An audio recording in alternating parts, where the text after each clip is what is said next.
السلام عليكم ورحمة الله. بسم الله والحمد لله والصلاة والسلام على محمد نبي الأمي وعلى آله وصحبه أجمعين. أشهد أن لا إله إلا الله وأشهد أن محمدا عبده ورسوله. So today, because we are small, we inshallah will have a very good, intense conversation. So this is the, actually in the sequence, this is the second deck.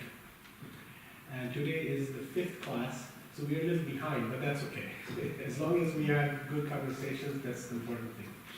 So this deck is Isa and other faith traditions in the Quran. What I intend to do in this, with this deck, is to really help the non-Muslim audience understand what the Quran says about Isa, particularly if you're in a church setting. Invariably, this information is an eye-opener, obviously. Very few Christians are really familiar with the mention of Isa alayhi salam in the Quran. And when they hear it, and particularly when they hear the presence and the story of Maryam alayhi salam, it's really an eye-opener. So what I do is I make an intensive text. I read the text to them, then we have a conversation. And one of the things that I'll ask you to do as well, because that's how I do it. We'll read the text and then I'll ask them to explain what they think it means. In other words, on the spot tafsir. Right? In the English, obviously we can't do it in the Arabic. And if there are certain things they don't get right from an orthodox, authoritative perspective from the Muslim tradition, I will clarify. But generally, I will let them sort of engage with the text. Okay? And again, there are two key reasons. Key one is I want them to get familiar with what Allah says in the Quran, right? And then key reason number two is I want them to get familiar with also how Muslims, what's their methodology of understanding the Quran, right? So both of those are objectives when I present this information to the Muslim audience. To the non-Muslim audience. Okay, so I help them understand that the goal is to really understand what the Quran's view is. And obviously, as an internal conversation, when we say the Quranic view on any matter, what do we really mean by the Quranic view? Right? Because the Quran is not a voice, it's not a physical voice, right? The Quran doesn't speak to us physically. How do we understand the Quran? What's the key method, main method of understanding the Quran? God is talking to you. Well, he is, but he's not physically talking to me. But you think, he's talking to you. So when we say the Quranic view, what do we actually mean if you have to describe that phrase, the Quranic view? It is. But if I have a question about the words of Allah, Allah is not with us to explain to us. What is the agency through which we get clarification?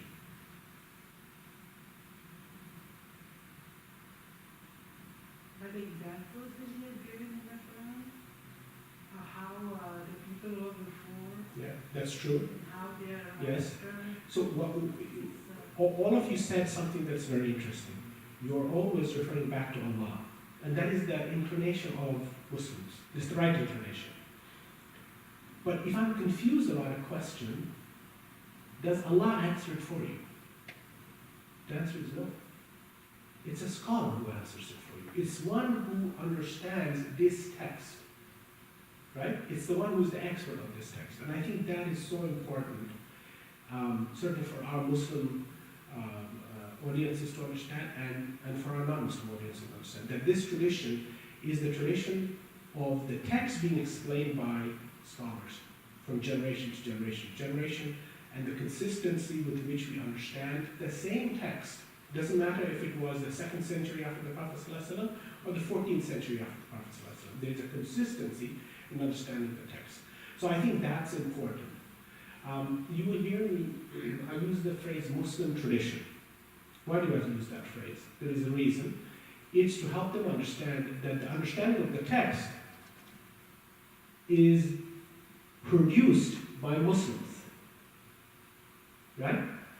Imagine if a bunch of Christians, scholars, got together and they wrote a tafsir of the Quran. How would you receive it?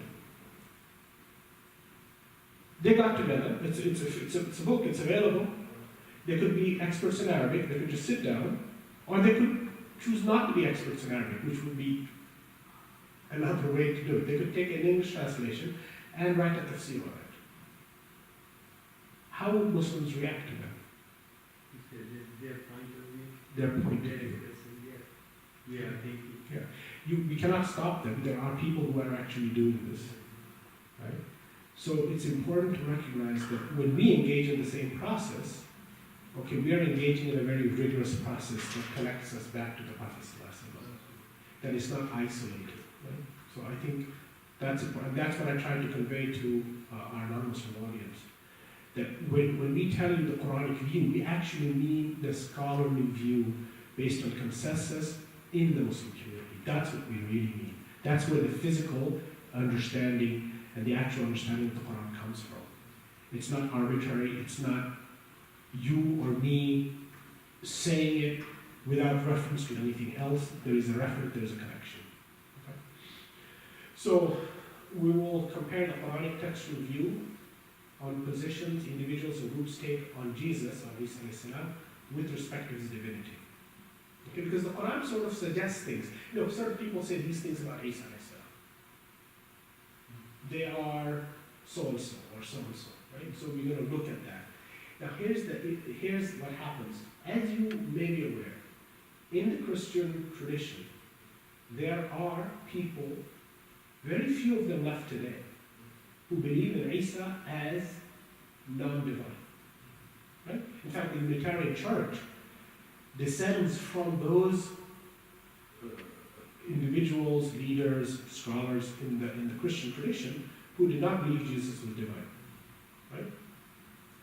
That continues to this day. They're a minority group today, but nevertheless that exists. And the Quran refers to those types of positions, varying positions about Isa, as well as the more common ones that we are aware of, where Isa is made divine. Right?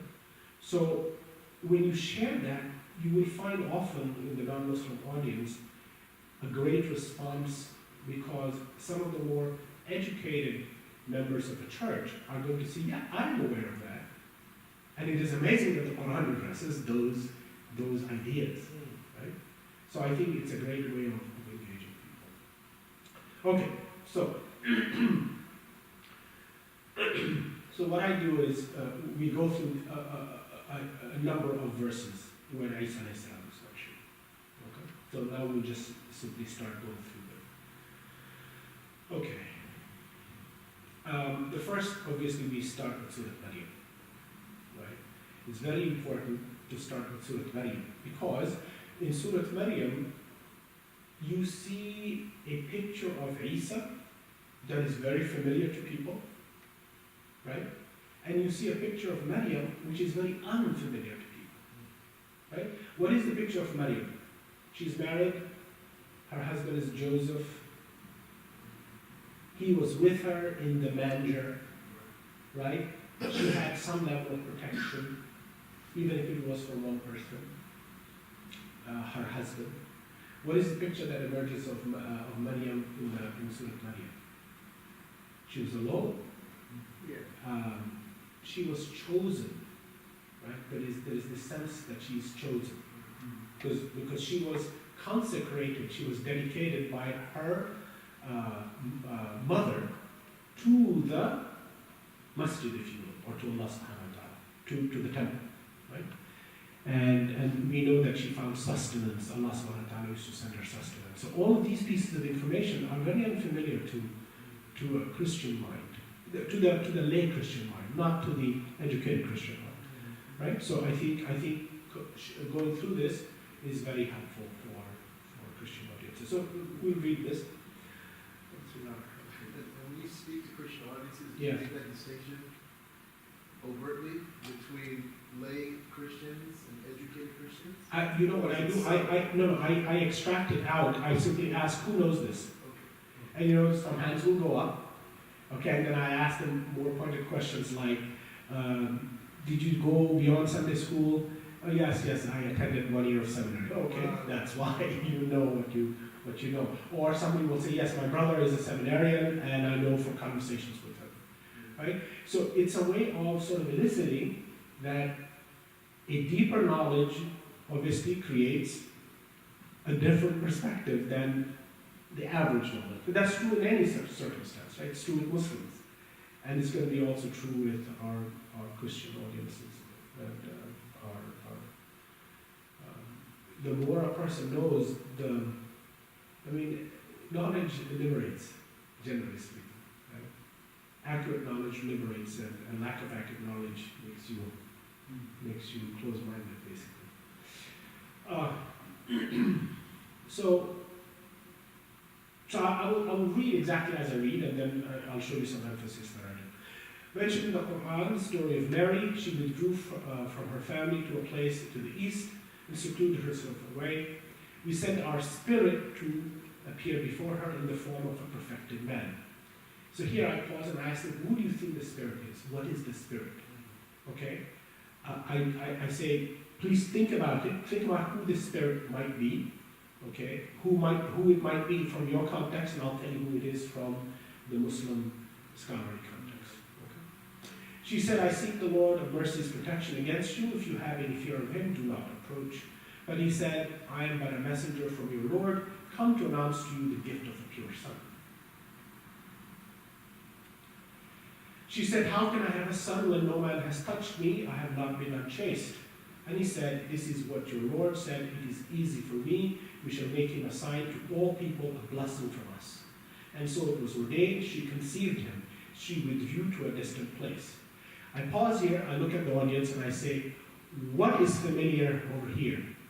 And somebody invariably from the audience says, you guys believe in the virgin birth of Isa, of Jesus? I say, what do you think? That's what everybody says. That's what it looks like. That's surely what it looks like here, right? She was not touched by a man, and she conceives. And then the discussion starts. Who is the spirit? Who is this person? What is a perfected man? Right? So then I'll explain that this is the messenger to all messengers from God. This is Gabriel. This is Jibreel alayhi salam. And he comes to Maryam in the form of a human being. And he came obviously to our Prophet ﷺ and to other prophets, sometimes in his majestic form, in his natural form, which is this humongous physical object, right? With these immense number of wings, like the Prophet ﷺ described, he filled the horizon, right? He couldn't see the horizon because his presence, Jibreel's presence on his filled the horizon. And then he also appears to the Prophet. In fact, the first time he appeared to the Prophet, in what form was he? The very first time. He was in human form, right? He was a man who came and he gave him a bear hug, right? That's the form he appeared in. And then in that hadith, the famous hadith where Jibreel alayhi salam taught the Prophet what is Islam, what is Iman, what is Ihsan. He came also in this human form, very pure, clothing was clean and without any dust, walking out of the desert, which is abnormal, right? So I describe some of these sort of appearances of Jibreel alayhi salam to the Prophet, and I say this is how he also appears to Maryam, to Mary. So after these, 16 through 22, verse 16 through 22, what have they sort of conceived? That the Quran affirms the virgin birth of Isa.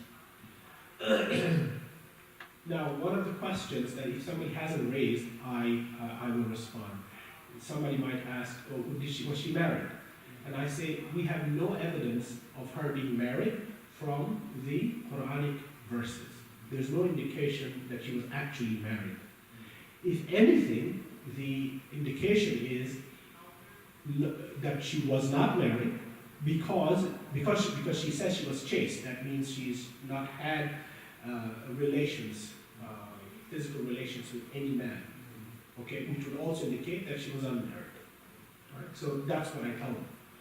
That we have no evidence from the Quran, and we have no evidence from the Sunnah the hadith literature, Sirah, Shama'il literature, that Maryam was either engaged or married to anyone. In fact, it is exactly the opposite. That's the consensus. Okay. So then we continue. And when the pains of childbirth drove her to cling to the trunk of a palm tree, she exclaimed, "I wish I had been dead and forgotten long before all this." I pause here and I ask all of the women in the room. I say, can you tell me what she's saying? Right? And everybody is on the same page, especially those who are mothers who have given birth. They say, "Oh, this is the birth, the pain of childbirth, right? Or this is the stress of childbirth." But a voice cried to her from below, "Do not worry, your Lord has provided a stream at your feet, and if you shake the trunk of the palm tree towards you, it will deliver fresh ripe dates to you. So eat, drink, and be glad, and say to anyone you may see, I have vowed to the Lord of mercy to abstain from conversation, and I will not talk to anyone today." Usually I pause here after these 4 verses, and I ask them to reflect on it. So one of the questions usually is, who is this voice? And what does our tradition say, who is this voice? Jibreel is one. Another angel, unknown, that's another response. Very likely it's Jibreel. Okay? But there is no explicit hadith that identifies this voice. Okay? This voice is very likely Jibreel's voice. Okay? Because he had met her before when he gave her the news of the conception of Isa. Okay? And then he, ostensibly 9 months later, is with her again. Okay, so this is the voice very likely of Jibreel alayhi salam. And then we have a sidebar conversation. If you shake the trunk of the palm tree towards you, it will deliver fresh, ripe dates for you. What can we know about, what can we say about the time of year with respect to this statement of the Quran? Summer.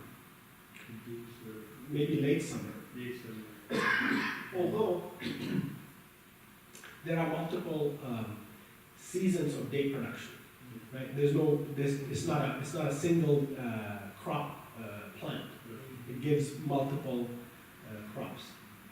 So there are some, again, it's an internal discussion now. There are some Muslims who insist this is late summer. And therefore it is proof of the fact that, Isa wasn't born in Christmas, right, in December. One can argue that, but I choose not to necessarily argue that vigorously. Okay, because there are multiple seasons, and it is possible, okay, if you're talking about Palestine, which is where this is happening, okay, you don't have a harsh winter, right? You have a gentle winter. It's the Middle East. You don't have harsh winters with snow and so on. Yeah, maybe in Syria and in Lebanon. But in Palestine, we don't have snowfall. And you have a very mild winter. Okay, so it's possible that this could have been at a later time. Okay, but that's some Muslim da'is, inviters to the Muslim tradition, who will take this verse and sort of go very strong on saying, this is clear evidence that this is late summer and therefore it cannot be Christmas, and the Christmas thing is all false and so on. One of the things that I believe, in my experience, it is ineffective is to criticize or critique some of the non-essential elements of Christian faith.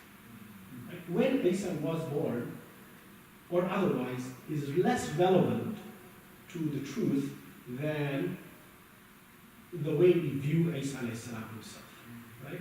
So it's better, our time is better spent in talking about Isa himself and less time on debating when he was born based on this verse, right? What was the season, right? So it's just a point of view to take into account.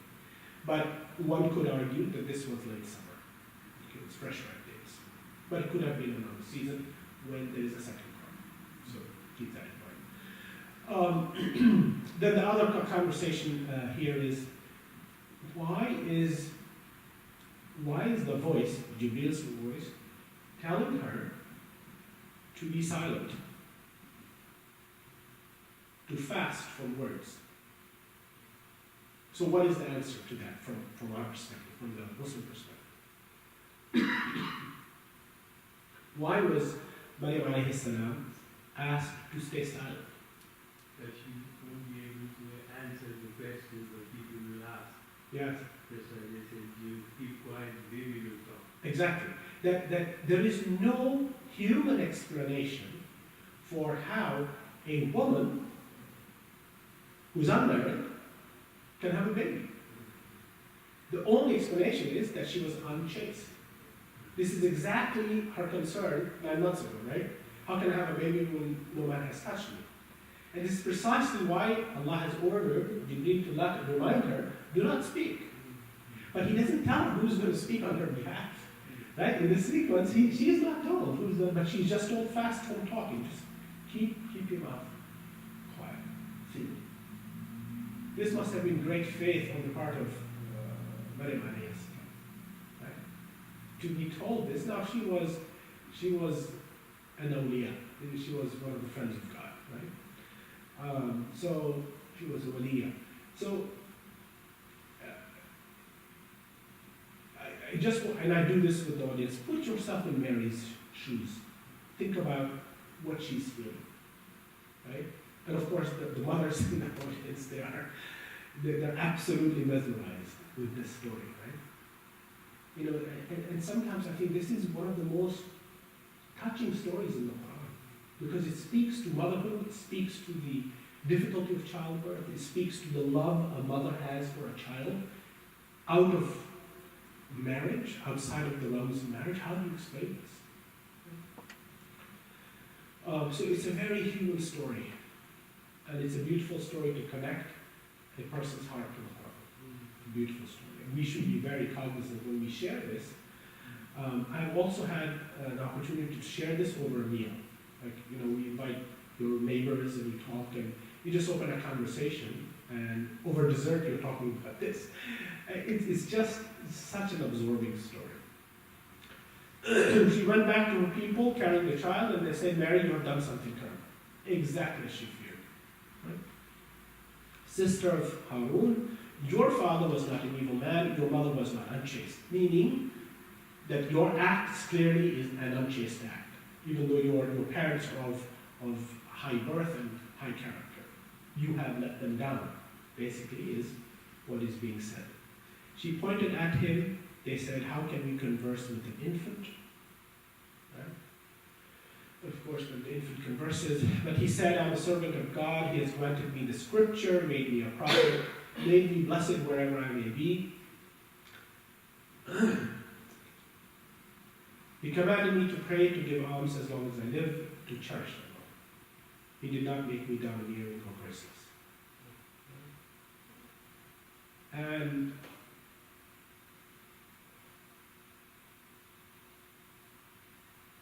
the fact that Allah subhanahu wa ta'ala gives this capacity to Isa alayhi salam to speak as an infant,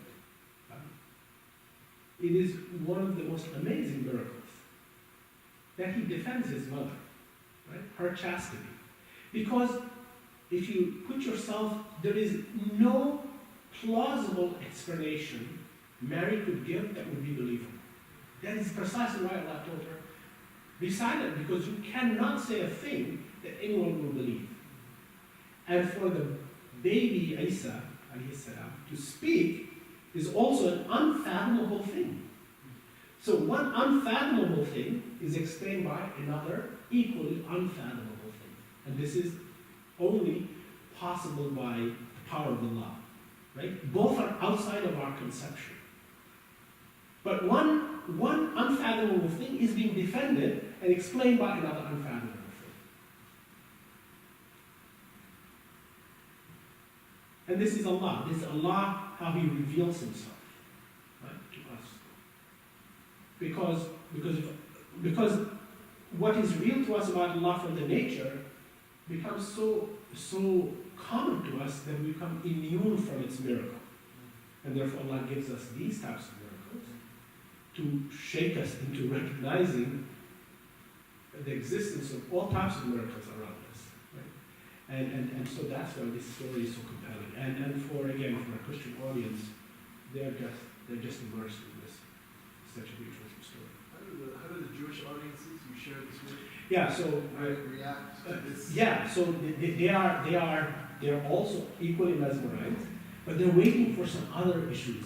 Okay, I tend to find Jewish audiences more informed about the Muslim tradition than Christian audiences. Generally speaking, it's a very broad statement I'm making, but in general, I'll find the average Jewish person knowing a bit more about the Muslim tradition than about than Christians in general. Do the Jewish also believe in Virgin Mary? For them, that's a non-issue, right? Because this is not part of necessarily their aqidah or their belief system. Isa, in the best of Jewish tradition, is a rebbe, that is a self-taught teacher, not a rabbi who was taught through the synagogues, but one who learned on his own. That's the distinction between a rabbi and a rebbe. Okay, rebbe, not rabbi, but rabbe, R-A-B-B-E, rebbe, who is self-taught. Okay, and he will learn, but he won't go through the actual seminary education, and that distinction still exists today.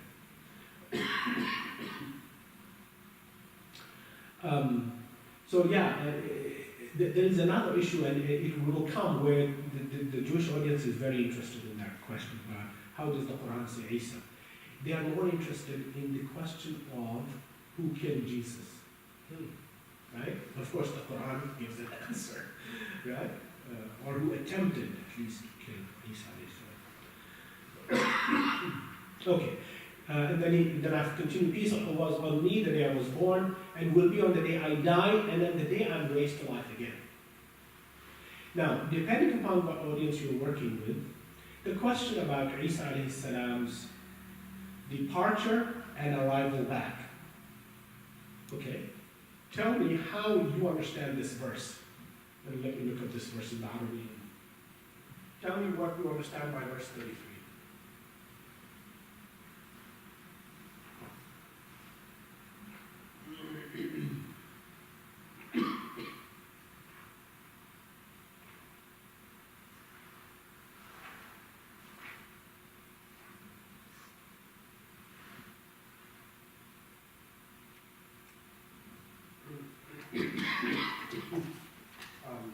You're welcome to sort of give me your view on what this verse 30, what this verse 33 sort of means.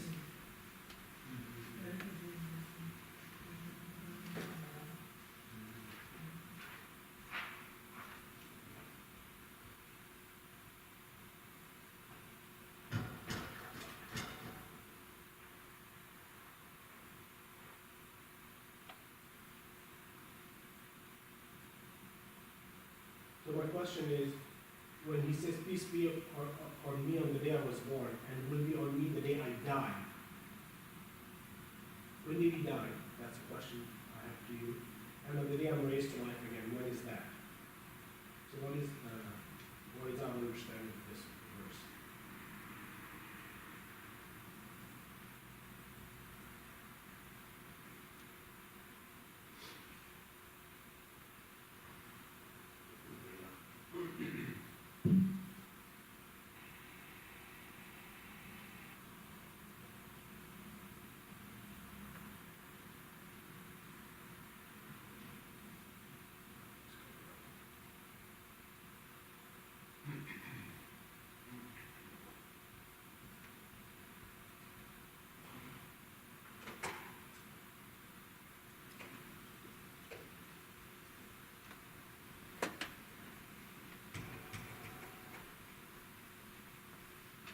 So that verse in Arabic is وَالسَّلَامُ عَلَيَّ يَوْمَ وُلِدْتُ وَيَوْمَ أَمُوتُ وَيَوْمَ أُبْعَثُ حَيًّا.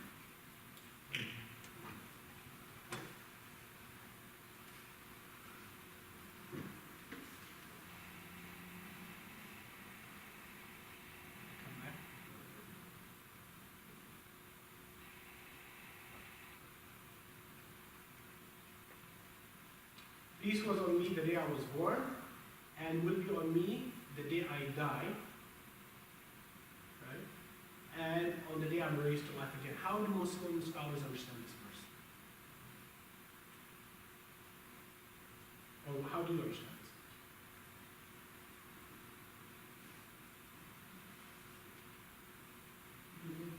That he's going to come back again? It could mean that, but the question is, will be on me the day I die.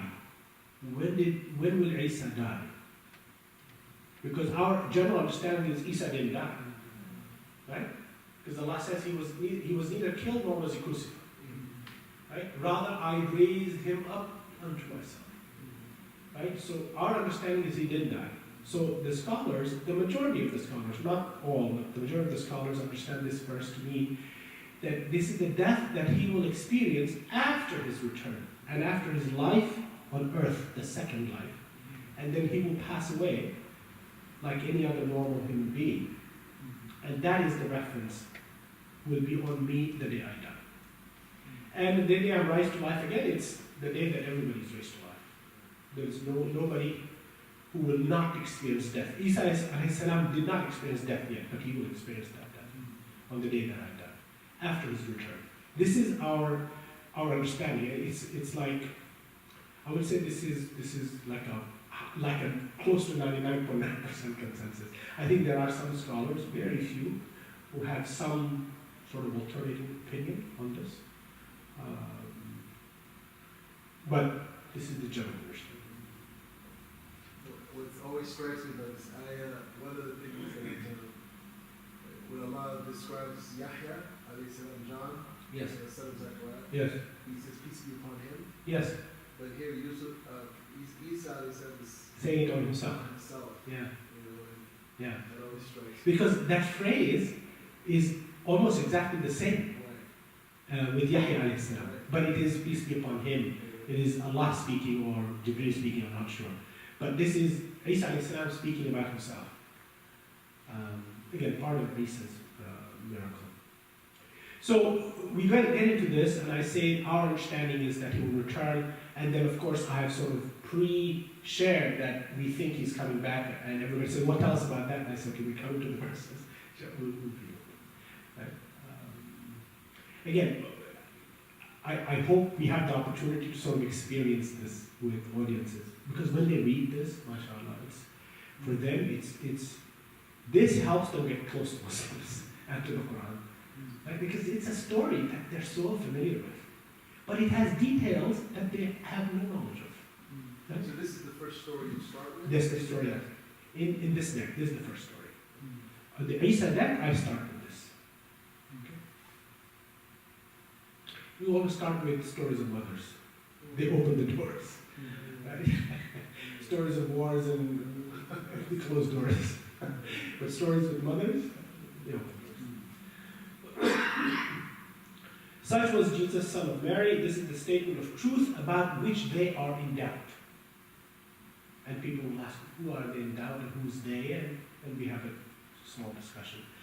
And then, of course, this last verse. It would not befit God to have a child. He's far above that. When he decrees something, he says, only be, and it is. God is my Lord and your Lord, so serve him. That is the straight path. But factions have differed among themselves. Now, this story, this connection with Maryam, with Isa, ends with this, I would use the phrase controversial statement for Christian years, right? Because Allah is now telling them, but factions have differed among themselves regarding the nature of Isa. And I explained that. Right? So I'm going to tell you something else in terms of objectives with this deck.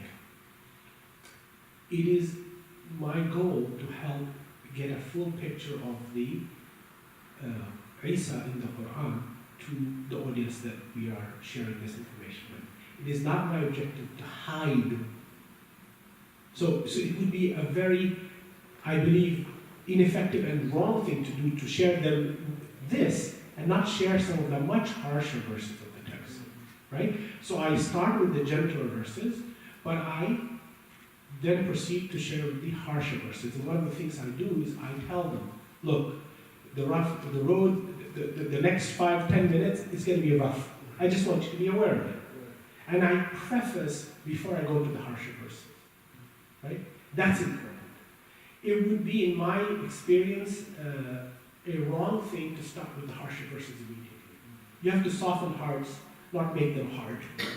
Right? So you begin with the story of Maryam. You help them feel the great connection, because this story, most of this detail they're familiar with. There are some interesting details like Isa Jibreel alayhi salam talking that they're not familiar with, right? Or they don't have a clear idea, because there are references in the Apocrypha of this same conversation, but not in the canonical 66 books. In the New Testament, these references are not there. You look at the Apocrypha, these details are in there, right? And Explain what the Apocrypha is. yes, of course. Oh, for us, yes, I apologize. So the Apocrypha are books that when the Council of Nicaea in 325 AD, this was the council of the Catholic Church that got together to decide which of the books that were in existence should become canonical, should become authoritative, right? And they chose a number of books. The Old Testament books were not of controversy, but it was the New Testament books, right, that were of controversy. And several books were not included. One of them is the Shepherd of Hermas, another one is the Gospel according to Barnabas, and there are several others, okay? There is probably, in terms of the total number of Apocrypha, about as many books that are in the New Testament, there is an equal number of Apocrypha that were not included, right? So again, the ones who are educated in the Christian audience, they're aware of it. They may not be aware of the text, but they're aware of the existence of the Apocrypha. And the word Apocrypha means false. Apocryphal is something that is not true. So the church decided to call those texts apocryphal, or categorize them as such. Mawdu, false. It's basically false. How do you spell it? Apocryphal, APOCHRYPAL.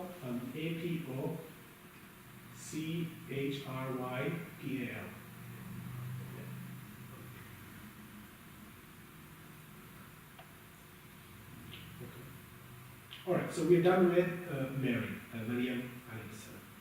Okay, so then I sort of conclude this part. I asked them to reflect about the piety of Mary.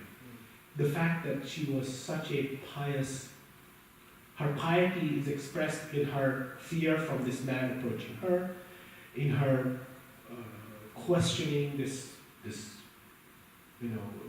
conception, okay, since no man has touched her. Her fear of God, right? Because she says, fear God. Don't approach me, fear God. So there is piety in her. Okay? And again, the audience, this is amazing. This is Mary? This is Mary? So sometimes I joke, hey, Mary's ours. Mary's ours. She's mine. She's ours. She's the Muslims. Okay, there's no, she's a Christian. And I said, no, she's ours.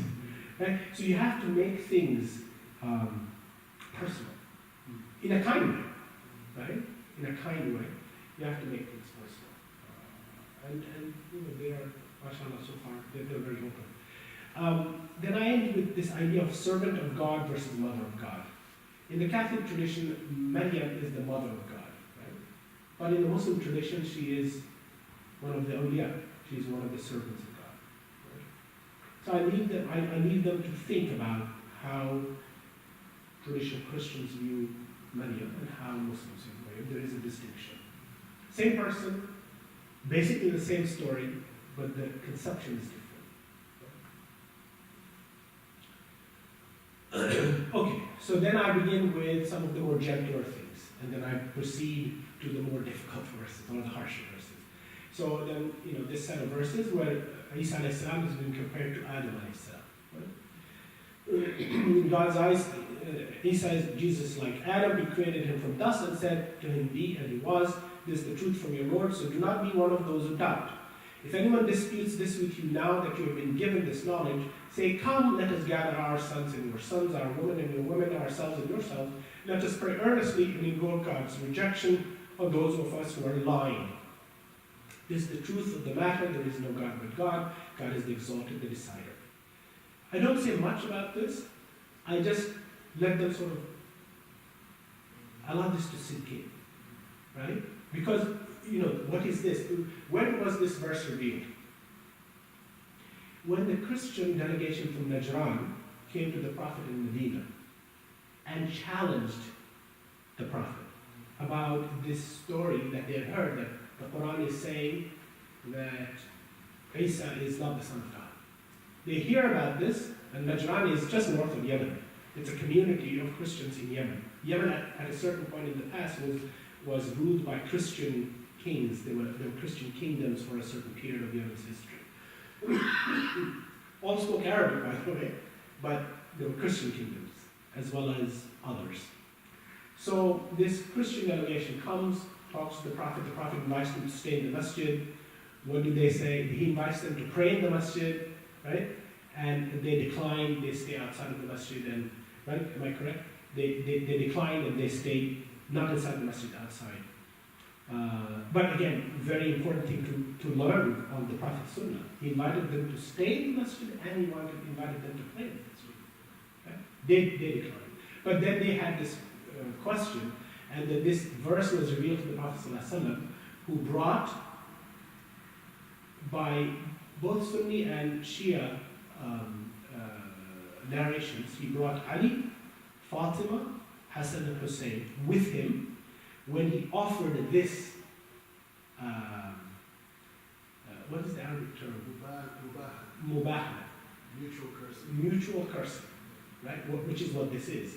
That you are a Christian delegation. I'm not going to get all my community. Think about it from the Prophet's point of view.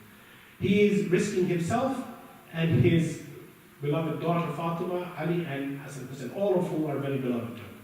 When is Ali? He raised them since the age of 10. Fatima is his daughter. Hassan Hussein are beloved to him. And he brings all of them and says, okay, Allah is telling us this. This is, Allah revealed this to me, and I'm giving this to you. The Christian delegation thinks about this. And what do they decide to do? They decline.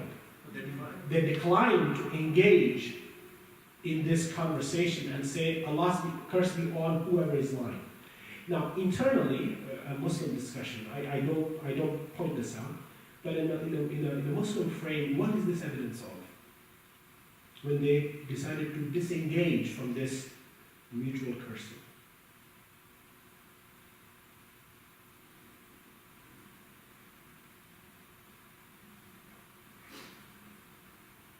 Those Christians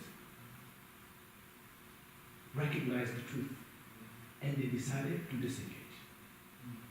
Had they not recognized the truth, the likely scenarios, had they not recognized the truth, had they been ideological, what would they have done? Yep, let's go do it. But they backed out. They backed away. That is an important thing to remember about the Christians of Najran. I mean, at least the rabbis, the priests who came, because it was a delegation of the educated, the priests. It was not just a delegation of lay people. And they backed away. And you will find, how many of you know Gerald Dirks, Allah yarhamah? Gerald Dirks he passed away last year. Gerald Dirks was a Methodist pastor. He has written several books, and he converted to Islam, right? So I'm going to share this story with you for your own reference. Gerald Dirks, I've met him several times, beautiful man with a huge beard, a huge sunnah beard, which just sprawled me. He has an amazing story. He says that, he became a Methodist priest, and then he just realized, because he did his Master's of Divinity from Harvard, and he came out of that Master's of Divinity convinced that all this story about Isa is absolutely false. Because what is amazing, if you go to a Master's of Divinity, Christian divinity, in any divinity school in the United States, what are you going to come out with? A clear knowledge that Isa is not divine. Absolutely. There is so much evidence for the fact that this is a story concocted directly by St. Paul. Okay? I mean, there's plenty of data. Right? When you approach the Christian history from an academic standpoint, that's how Masters of Divinity or PhDs in Divinity schools, that's how it is taught, for the most part. So the Princeton one, the Harvard one, the Yale one, these are not run by Christian organizations, right? They're not run by churches, they're run by academics, or academicians in the Christian church and Christian history. So anyway, he's convinced that story doesn't make sense. And on meeting some Muslims at a certain point in his life, he starts reading the Quran. And he reads the Quran for 6 or 7 years. Right? And he tells this story. He says, I'm sitting at a cafe and I'm reading the Quran. And my server turns out to be a Muslim. Because when he sees me, no, it's a she, when she sees me reading the Quran, he says, after she got done serving him, she comes to him and she says, are you Muslim? Because he's reading the Quran and he's got this big beard. So he says, I got very angry with her. I got very angry with her.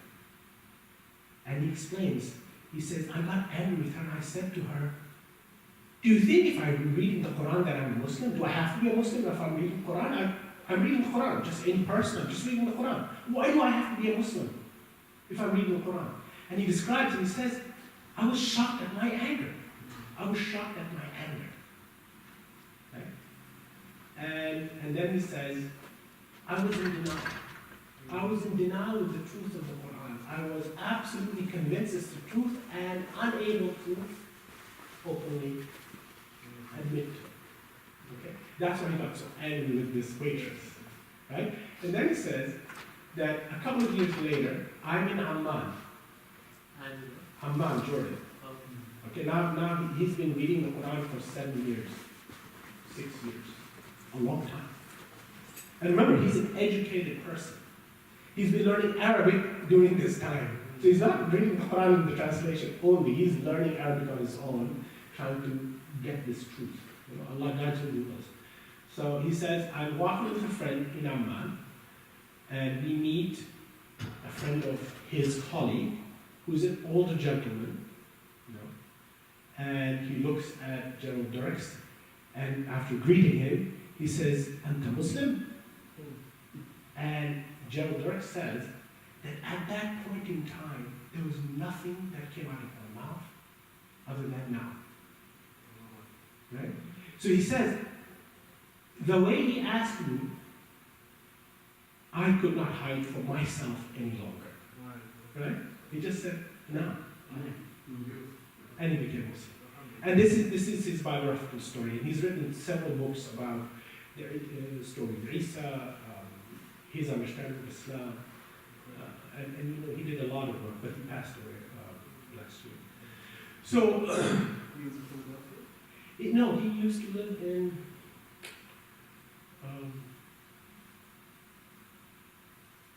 the Midwest somewhere, Kansas, Missouri, somewhere there.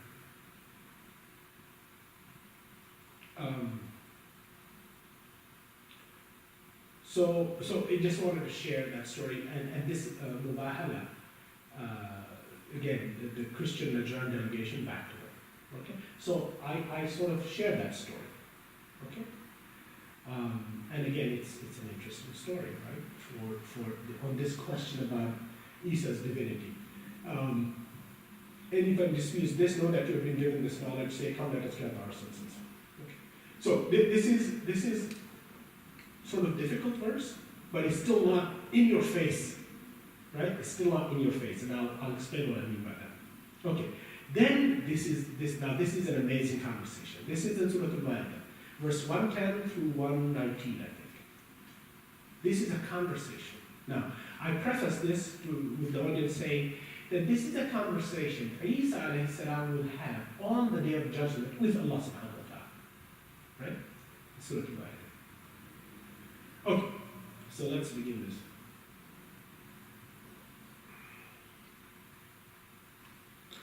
Then Allah will say, then God will say, Jesus, son of Mary, remember my favor to you and to your mother, how I strengthened you with the Holy Spirit. We have already talked about Jibreel alayhi salam and that perfect man who came, so they already know that the Quran is referring to Jibreel. So that you spoke to people in your infancy and as a grown man, how I taught you the scripture and wisdom, the Torah and the gospel, how by my leave you fashioned the shape of a bird out of clay, breathed into it and became by my leave a bird, how by my leave you healed the blind person and the leper, how by my leave you brought the dead back to life, how I restrained the children of Israel from harming you when you brought them clear signs, and those of them who disbelieved said, this is clearly nothing but sorcery. Now, these 3 or 4 miracles, which ones are they familiar with and which ones are they not familiar with? The miracle about the bird, they're not familiar with it. Why? Because it's in the Apocrypha. The bird story is in the Apocrypha. But the healing the blind person and the leper and bringing the dead back, these 3 appear in the canonical versions in the New Testament. Right? So the Quran is sort of combining all of the truth about Isa in its narrative, and they're familiar with some but not familiar with others. Right?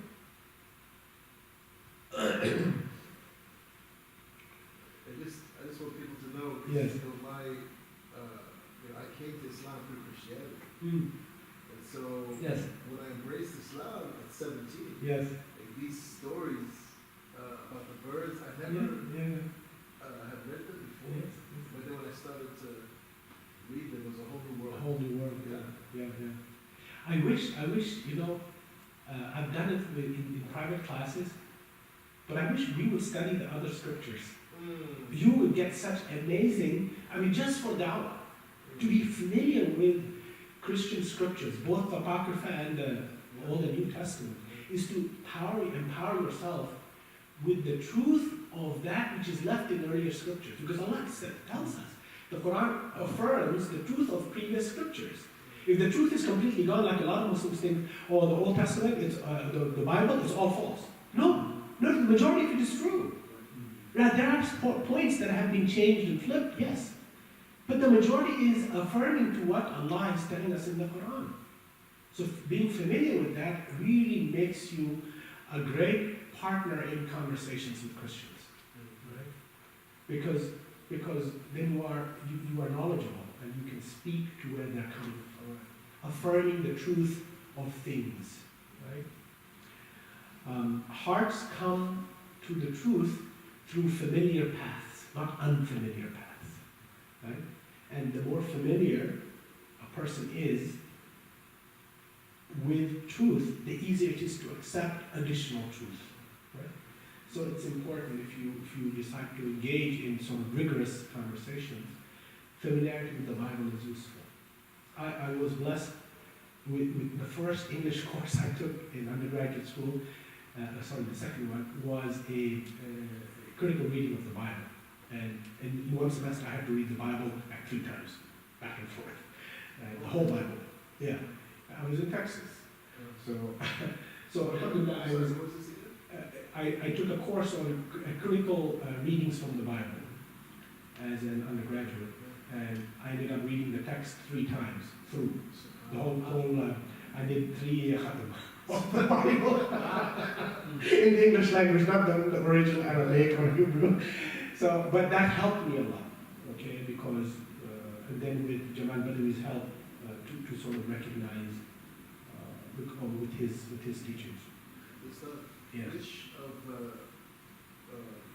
Gerald Burt's works would you recommend for a Christian who's open Yes. to learning more? Because I'm looking at his, Yeah. so I'm actually familiar with his writing, so I didn't Yes. know the story. Mm-mm. There's one that compares Islam and Christianity. I see the cross and the crescent. That's the one. What you weren't taught in Sunday school. What's that? There's one called What You Weren't. We're taught in Sunday school. Yeah, that's the one that is really all of the apocryphal pieces, and the general church history of St. Paul and what he did, right? And it's really important for us to know St. Paul's sort of twisting of the real Isa, right? I mean, he completely perverted the real Isa. And the Hawariyun, the apostles, the people, the 12 supporters, the disciples that the Christians call the 12 disciples, all of them taught the right teachings of Isa. It's St. Paul who just sort of took it, and St. Paul for a long time was a persecutor of Christians. Right? But then he had this revelation that he claims he saw Isa, and Isa told him, you have to be my follower, and blah, blah, blah. And then all of a sudden we have something that is very unrecognizable. And St. Peter, who was one of the disciples, he was very upset with the stories that he began to hear that St. Paul started teaching, or Paul. He wasn't a saint at that time. It was the sainthood was granted to Peter and all the apostles, and St. Paul much later by the Catholic Church. So yeah, the cross and the crescent, that's the comparison, and then what you were taught in Sunday school, those are amazing reads. Again, if you're going to be in interfaith dialogues, those are really good books to be aware of. Okay, so, and how I inspired the disciples to believe in me and my messengers. They said, we believe and bear witness that we devote ourselves to God. So now we are engaging the audience in some additional pictures of the adult Isa, right? But I keep reminding them, don't forget, this is a conversation that is going to happen. It's not a conversation that has happened yet. It is a conversation that's going to happen. So if you think about it from our perspective, Allah is telling us what He's going to say to Isa and how Isa is going to answer him. It's a future event, but this constructs what for us? It constructs our aqidah, it constructs our belief around who is Isa and what will happen to the followers of Isa. And I think that's important for us to sort of understand. When the disciples said, Isa, Jesus, son of Mary, can your Lord send down a feast to us from heaven? I mean, people are listening to this and they're saying, what? You've got a feast at Isa with Jesus? That's ours. That's, no, that's ours. He said, beware of God if you are true believers. They said, we wish to eat from it, to have our hearts reassured, to know that you've told us the truth, and to be witnesses of it. What are the 12 Hawariyun? What are they asking Isa? What are they asking Isa? I mean, I asked this question to the audience. What is the answer?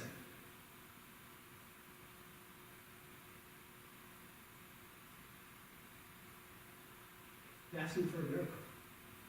They're asking to be shown a miracle that their knowledge of the world tells them cannot happen.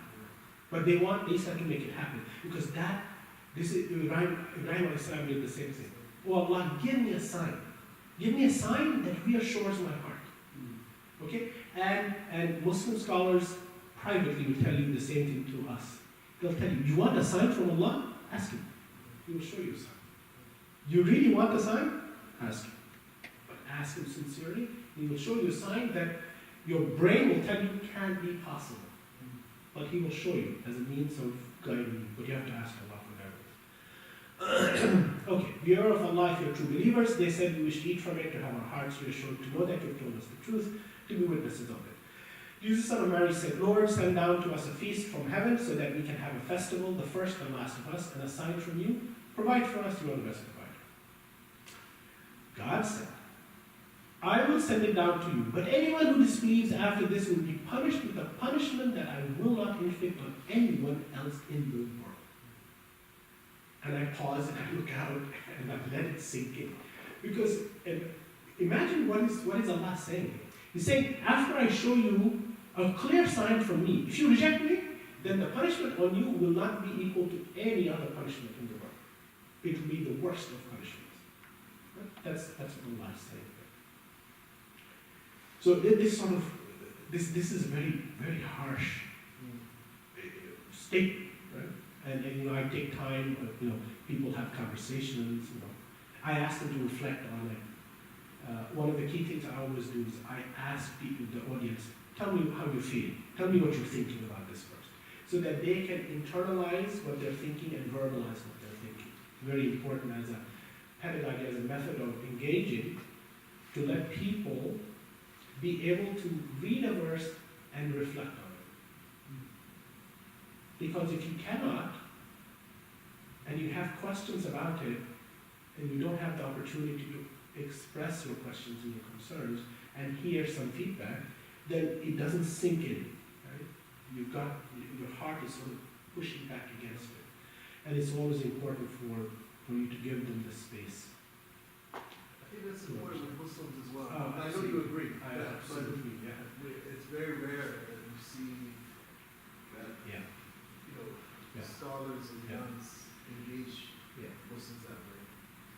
You know, what I found in my experience, and Sheikh Mahdi knows this because he does this himself, but just for our conversation, Allah guides whom He wills, that's number one. He guides us to understand the best of this, of the Quran. If we, who are in the position of being teachers, as a teacher, if you know the truth, if you know the consistent view of the scholars, I've learned over the years not to be too anxious to push it into the audience. The reason is that the hearts connect through a gentle process, not through a rough, violent process. So it's important for Muslims, I wish we could do all of this in Arabic, that would be the most beneficial, but we can effectively do it in the English. Okay, there are enough good English translations for our context in America that you do this by asking, like if you're teaching your children, or when I do Sunday school, we read a verse, and then the first thing I will do is ask the children or the students that study with me, what do you think of the verse? Just say it out. There's no problem. Say it out, and then we can study together what our scholars said. But first, what do you think? This allows you to sort of pull out, as a teacher, as a facilitator, erroneous ideas about the verses. That's one benefit. Second, it allows you to affirm good understanding of the verse, instinctively good understanding, right? And wrong understanding. So I think that's important. Sometimes as Muslims, we are fixated on the right understanding without giving space for people to ask questions. This is what Sheikh Mahdi just said, that we don't give the space to ask questions. I think that's important. Okay. Now, any thoughts about how Christians are reacting to these verses? So one of the questions I ask is, do you think verse 115, the last verse, is reasonable? Do you think it's a reasonable thing for God to say what He said? I tell you, everybody says, yeah, absolutely. If people are asking for an amazing piece of evidence, and then after you give it to them, they say, I don't believe it, then if God says this, that's okay, that's reasonable. Right? So when you ask that question, when they say this, what have you just done? You've gotten them to engage with Allah's statements. That in itself is a miracle. Wallahi, that in itself is a miracle. Get them to engage with Allah's words. Okay. Do people, or do audiences make a connection between this feast and the Lord's Supper? Absolutely, because they ask, what is this? And I said, this is the Lord's Supper. Yeah. Is that what you call it, the Lord's Supper? Yeah. The Last Supper? Yeah. The Michelangelo painting. That's what we're familiar with. He said in the middle, or the Da Vinci Code film. Yeah. Right? So that's what this is. The 12 disciples asked for this clear evidence, and Allah gives it to them. Right? That's why the Surah Al-Ma'idah is named after this Ma'idah, table. Right? It's this incident. Right? It's the table of food that Allah provided Al-Hawari and the followers of Isa. Okay, Allah continues. Again, I continuously remind them, this is a conversation between Isa and Allah subhanahu wa ta'ala and God on the Day of Judgment about the life of Isa on earth. Right? When Allah says, God says, Jesus son of Mary, did you say to people, take me and my mother as two gods alongside God? He will say, may you be exalted. I would never say what I had no right to say. If I had said such a thing, you would have known it. You know all that is within me, though I do not know what is within you. You alone have full knowledge of things unseen. Can you react to this answer from Isa that he will give on the day of judgment? To Allah's very difficult question. Did you, Isa, say to your people, take you and your mother as gods beside God? And can you give me your, as a Muslim, can you give me your reaction to how Isa will answer this question? Because he hasn't been asked this question. He will be asked this question. And will answer it in this way. Of course, this is for our education, but what do you think of his answer?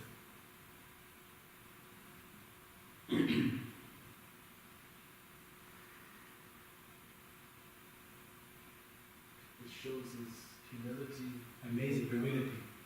Right? You could have said, no! I could have just said, no! I never said that. How come you're asking me that, Allah? I never said that. He didn't say that. You had the full knowledge. Yeah. Yeah. He's humble. He's saying, did I make a mistake? Did I say something wrong by mistake? If I did, I'm sorry. I mean, this is the humility of Isa, of all our prophets, right? If I had said it, if I had made the mistake and said it, you would have known it. Right? You would have known it. But why did God ask him? Because he knows that he didn't say it. Of course. So the point of this whole story from our Aqidah standpoint is that Allah is revealing to us a conversation with Isa to educate the believers in the Quran as to how to talk to Christians living today. I am absolutely convinced, okay, that this conversation Allah reveals to us to teach us how to talk to those who claim to follow Isa. It's to educate us. Really, it's to educate us how to talk to those who claim to follow Isa. The etiquette, the manner, the adab with which we talk. Right?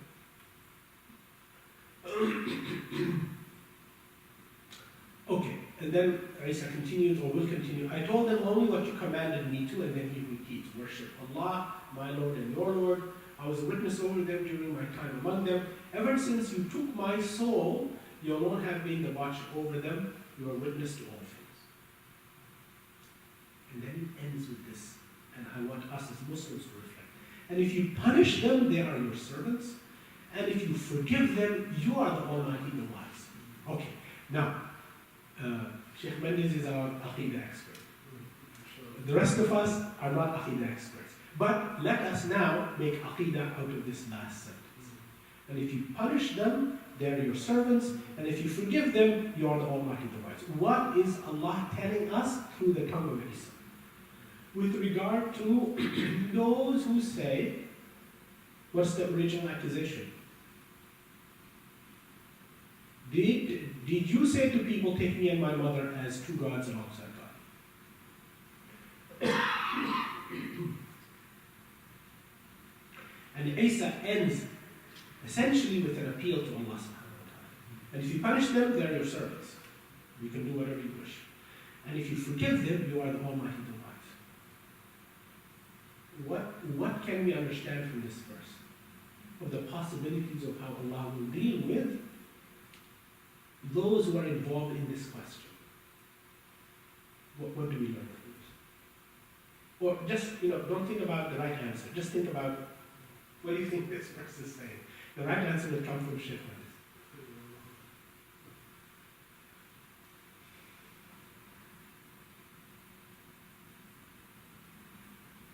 So if you make any mistakes or something, then you forgive.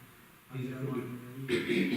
Yeah. If you make any mistakes or you don't Of course, know Allah what is you did, Ghafur Rahim. that's how it is.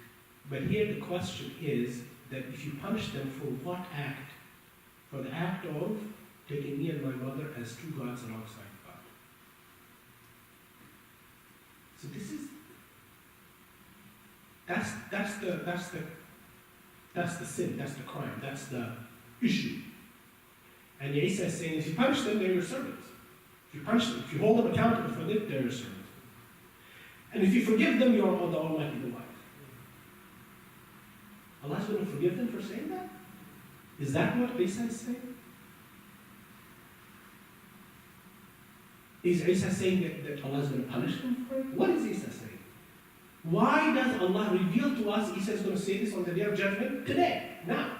The Day of Judgment, I don't know, it's 1,000,000 years, it's 1,000 years, it's tomorrow, we have no idea. But Allah is revealing this to us. Why? Why is He revealing this? Allah is the only one who has the power to punish and forgive. Of course, that's clear. But on the tongue of Isa, the one whose mission was to be the herald to Muhammad sallallahu alaihi wasallam. Right? That was part of his mission, to be the one who says, after me comes the final prophet. And he says this about himself, I'm the herald to the paraclete, the one who's going to come. But the whole world at this point in time is confused about the very nature of Isa alayhi salam. On this question about his nature, his mother's nature, that they're confused as being gods besides God. And then there's this question. So, without fear, because we can stand corrected, we have a sheikh with us. What is Allah saying here? Or what is Isa asking Allah to do? This is really a dua, actually, if you think about it. If you punish them, they're your servants. And if you forgive them, you are the Almighty, the Wise.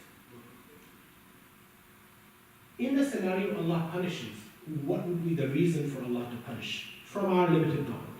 And if He is the forgiver of these same category of people, why would Allah forgive them?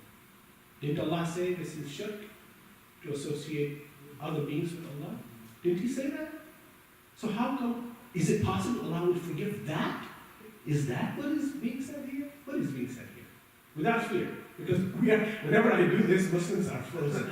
They don't want to answer this question because they don't want to get it wrong. We have Shaykh Randis to correct us. What is the answer? What do you think is the answer? Without fear. He will not discriminate after your answers. What is the answer?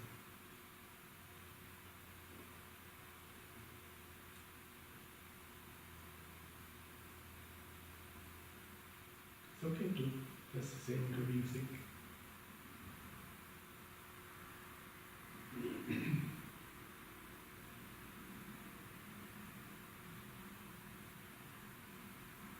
Whenever I ask for forgiveness for Allah, Yeah. Allah is forgiving me. Yes. So, Yes. I mean, they don't believe in Allah, but maybe they will believe in Allah like that. On the Day of Judgment? On the Day of Judgment, none of us will be unbelievers. We will all believe. Before. Before, yes. Yes. So then Allah will forgive. Yes. So if some, yes, that is I think a reasonable understanding that today, if somebody is committing shirk in this manner, if they find the truth and ask Allah to forgive, Allah obviously will forgive. But remember, this is a conversation on the Day of Judgment. It's too late for what? For you to change your mind about anything you did. For you to change your actions back on earth before the Day of Judgment, right? There is no addition or subtraction anymore at this point in time. Or that is what we know. So I've often wondered about this. I've often talked to scholars about the second part. If you forgive them, you are the Almighty, the Wise. How might Allah forgive the one who is publicly associated with this idea, take me and my mother as two gods alongside God? Your average Catholic person. What do they believe? That's what they believe. By their church, by the doctrines of their church. But here's the truth that I'm sure some of you, or maybe all of you, know, that what a religious institution teaches and what people believe may be two different things. Right? And I've discovered many times that, especially after I finished this deck, you have that 85-year-old woman who comes to you, and I said, and she says, I don't think at least Jesus is the Son of God. What? I don't think Jesus is the Son of God. I think all that stuff you said about Jesus being the prophet of God, that's what I believe. But the church tells me this and this and this. And I listen to that, and then I go do my rosary beads, and I believe in God. And there's so many people like that. Because instinctively it's hard to believe in God and then to also believe there are other little gods. It's not a natural thing to do. You have to really pervert, I mean, we know this from the Quran. You have to pervert your fitrah to believe multiple gods. It's a perversion of your fitrah. It's not a natural thing. You have to sort of twist your head to fit into believing in something like that. If you're speaking with scholars and their studies, Yeah. would those people fit under the category of the believers from the people with the book? Yeah? They fit into the 262, Right. chapter, Baqarah 62, Ma'idah 16. They fit in that category. And this is the conversation. Remember last time I told you we spent a lot of time? Yeah. It was on 262 and 560. Right? Trying to figure out, because some of our ulama say that it's what's the word I'm looking for? Mansukh. Yeah, but like the Mansukh argument, 262 Mansukh by 385. But in sequence of Revelation, 569 is the last verse. So it's double Mansukh. The 262 still applies. Right? From a fiqh standpoint, methodological standpoint, 262 abrogated by 385 abrogated by 569. I'm sorry, I'm just saying this for Sheikh Mendes. So if that's the case, then, and you look at this.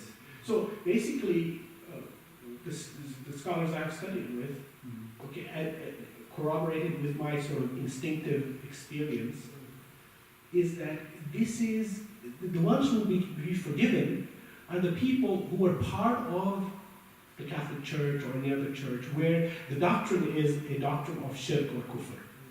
But the internal hearts of these individuals is something else.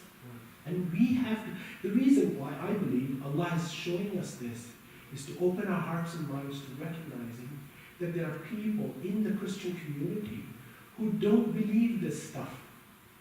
And they are steps away from completely accepting the Quran. If we have the tawfiq to be the door openers. Right?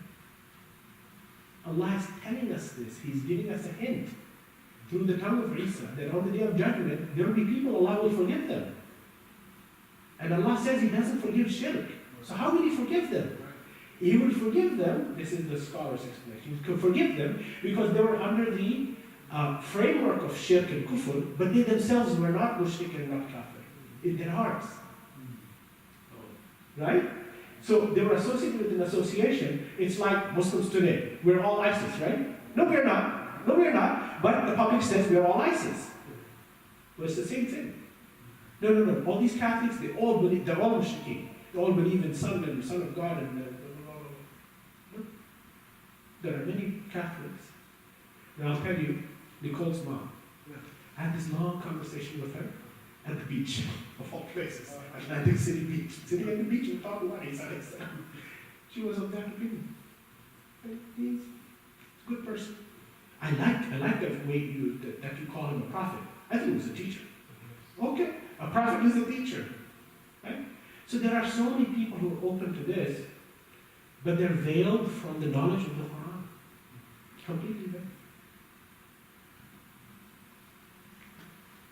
So this is, yes. I'm sorry, I was also reflecting that another way to look at it Yeah. is that Allah's punishment is for those who are shown the truth, Yes. are shown a sign of the truth, like the disciples, the apostles, Yes. that reject. Yes. Of course. And those who He forgives may be those who don't know anything Yeah. else. Maybe they go through their whole life as Christians. Yes, this is also obviously you're reflecting the scholarly tradition. Right, and they're never exposed. They're never exposed to this truth, Right. okay? But in their hearts, they don't hold on to this Right. very unnatural, for a fitrah, an unnatural way of being. And again, as I say, in my personal experience, I meet so many people, and they're usually elderly. And the reason that's helpful is as you get older, you have more time. You retire.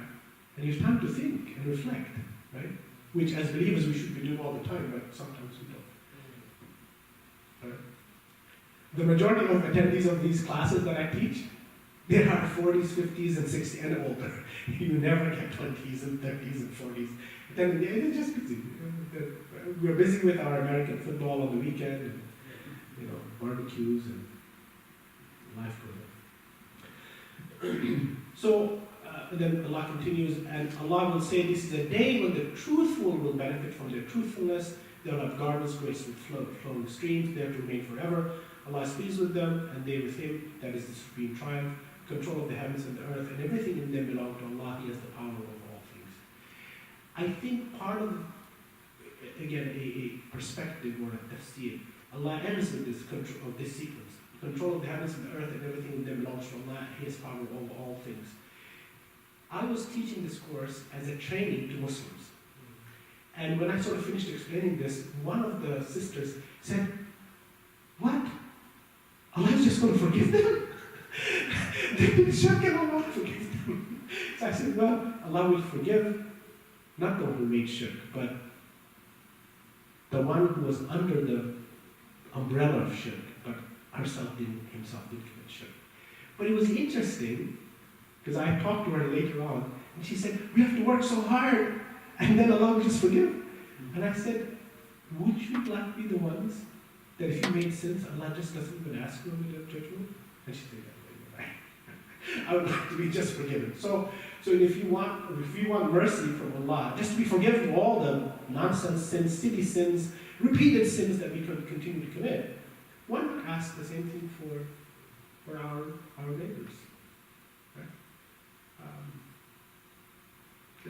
And children, like today I was in my Sunday school, and just this young lady, she's 10 years old, she wants to know if her best friend is going to Jannah or not. That's her only concern. Right? This is the mercy of children. They want all their friends to go to Jannah with them. Because they've been told if you are good and you're Muslim, you're going to Jannah, so they want all their friends to go to Jannah. We should not use this. We go older, we say, only us, only going to Jannah, and everybody else, we don't want them with us. We forget the mercy that children have, this instinctive mercy children have. Right? Okay. So this sequence finishes, right? Then we go on to this sequence. Obviously now they have sort of generally understood in the conversation that the Quran thinks Isa is, or states Isa is not the son of God. That's become patently clear. He's a messenger of God. Now there are more difficult verses. And they said, we have killed the Messiah, Jesus, son of Mary, the messenger of God. Whose claim was this? In this sequence of verses, it's in Surah Al-Nisa. It's the claim of the Jews, a group of the Jews. And this is also very important for us as Muslims. Sometimes we take positions, things said about Jews in the Quran, and essentialize it to all Jews at all times and all places. That's a mistake. A lot of these specific statements are statements about certain Jews at a certain time and place. Right? Some of them can be extended, most of them cannot be. Okay? This is one of those that cannot be extended. I'll tell you why this is important. What was the situation of Jews in medieval Christian world in Europe? What was the singular accusation on Jews? That they crucified the Messiah of Christ. Right? In truth, who attempted to crucify Isa? The Jews or someone else? It was the Romans. That's historically verified. But it was some Jews, maybe the Sanhedrin Jews, maybe some of the rabbis who were unhappy with how Isa was challenging them, that betrayed him. And you can read Ruqayya Warif's Maqsood's beautiful book, Jesus, Prophet of Islam, right? Or the Mysteries of Jesus, amazing book, detailing through Christian Catholic history, because she was a nun who converted to Islam. The Mysteries of Jesus, it's a book that I have read in a study circle with Muslims. You know, you learn so much about early church history, about the navigation of how St. Paul did what he did, how Isa was betrayed by some of the rabbis of the Jewish tradition, how they were scared that he was claiming to be king, how the Romans absolutely detested anybody claiming to have political power. And if anything, Isa alayhi salam was one of these prophets who was what? Who the Christians say he was a rabble rouser, right? That he challenged the political authority of his time, the Romans. And he challenged the rabbis who sided with the Roman political authorities of his time. It becomes very clear if you deeply study Isa from the Christian texts, not from the Muslim text, because that piece is not explicit in the Quran. But if you study the documented history from Christian churches, it's very clear. He was a protester. He overthrew, like in the temple, there used to be money exchangers who used to charge great usury. What does the Bible say about what he did to them? He overthrew the tables and ran after them with a sword and hit them, not killed them, but hit them with the edge of his sword, not the sharp edge or the flat edge. Literally, he hit them with the sword. This is in the Bible. And these, who were they? They were followers they were Jewish, who were money changers, who would cheat people or charge extra for exchange of money. Okay, we have killed this Messiah, Jesus, son of Mary, the Messenger of God. They did not kill him, nor did they crucify him, though it was made to appear like that to them. Those that disagreed about him are full of doubt, with no knowledge to follow, only supposition. They certainly did not kill him. Right? So now, to your audience that you are studying these verses, it's very clear what the Quranic position is. That he was not killed for sure, but he wasn't even crucified. Right? That's the claim of this text. They did not kill him, nor did they crucify him. So who got crucified?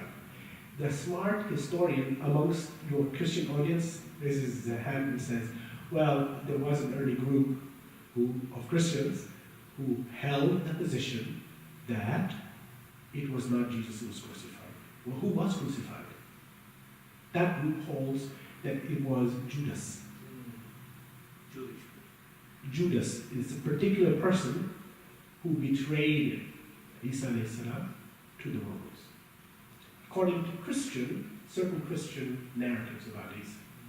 And that early church group held that the Romans mistook Judas, because he looked very similar to Jesus, and put him on the cross. So that everybody saw somebody dying on the cross, but it was not Isa. Now, this is a Christian view, and Muslim scholars, to my knowledge, haven't studied the early Christian scriptures rigorously enough to either verify or deny this particular view of this particular group. And I'm forgetting, I apologize, the name of this group. They have a specific name. In early church history, who believed that Isa was not crucified. And there are early church groups who believed that Isa was not crucified. It was Judas in place of Isa. And there are scholars, I think Tabari does this, if I'm not mistaken, who basically takes this story and says, this is what happened, without verifying the story. He simply narrates the story that he heard from Christian scholars. There are several Muslim historians, like Tabari and others, who simply take that story and repeat it. But you can go to Christian sources and see that. That's where our scholars also felt this.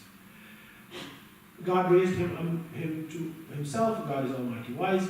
There's not one of the people of the book who will not believe in Isa before his death, and on the day of resurrection he will be witness against them. Now this is scary too. Right? So as we go over this, one thing I will tell you, it's not easy to share these verses. So if you decide to share these verses, you have to do it with great mercy and delicacy. Right? That's important. Because they are tough verses. I mean, the punishment side can be tough, as they apparently appear when you read these verses. Okay, next one. Jesus is a human being, but he is only a servant to be favored and made an example for the children of Israel. Another one, Those who say God, God is the Messiah, son of Mary, have defied God. This is harsh. The Messiah himself said, children of Israel, worship God, my Lord and your Lord. By the way, this worship my Lord, worship God, my Lord and your Lord. That very phrase, do you know how many times it appears in the Bible? Plenty of times. On the tongue of Isa. Worship God, my Lord and your Lord. Like it appears like 10 plus times. Right? So those who are really familiar with the Bible, I've encountered this thing, that phrase, it's very familiar. And I tell them, yeah, it's that verse in the Bible. So, oh yeah, it's that verse in the Bible. Jesus said this. Yeah, Jesus said it was the same guy. Jesus in the Bible is the same guy here. It's the same person. Right? If anyone associates others with God, God will forbid him from the garden, and hell will be his home. No one will help such evildoers. Now this is one of those explicit verses. Right? This is like one of those, I use the term qat'i, definitive. There is no negotiating. Could this mean something else? This just means exactly what it apparently means and nothing else.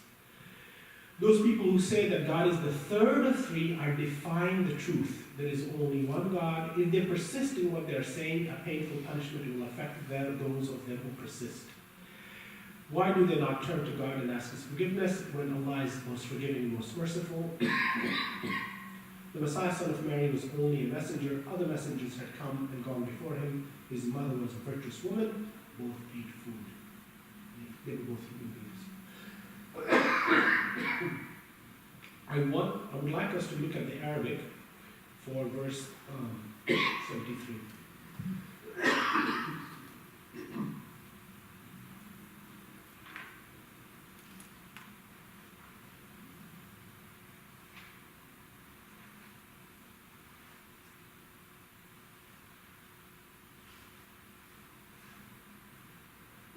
So Allah says, لقد كفر الذين قالوا إن الله ثالث ثلاثة وما من إله إلا إله واحد وإن لم ينتهوا عما يقولون ليمسن الذين كفروا منهم عذاب أليم. Okay? So there is only, if they persist in what they're saying, that translation is for this part.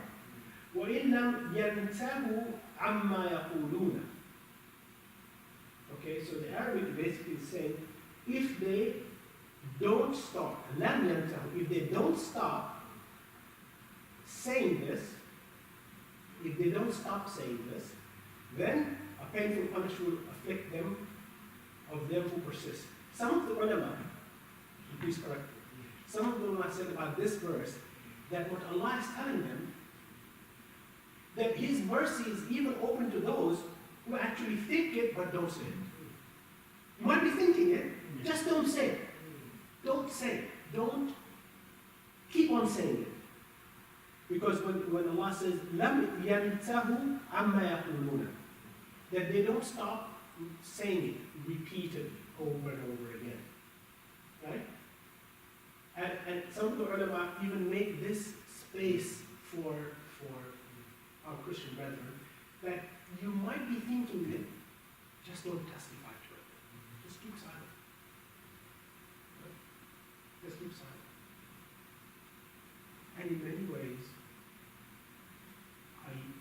there may be many people who hear this, they go to Sunday every Sunday, they hear it, but they don't believe it in their hearts. Because again, as I said, it's a hard thing to get your head around. You know, hearing it over and over and over again. A lot of Christians that I've talked to say, I just block that because I don't understand it, so I just block it. I don't understand this three gods. What is this? I don't understand it. I have asked priests and pastors, they can't explain it, so I'm just blocking. But I want to be in the church. Why? Because I want community. I want friendship. I want companionship. I want good deeds.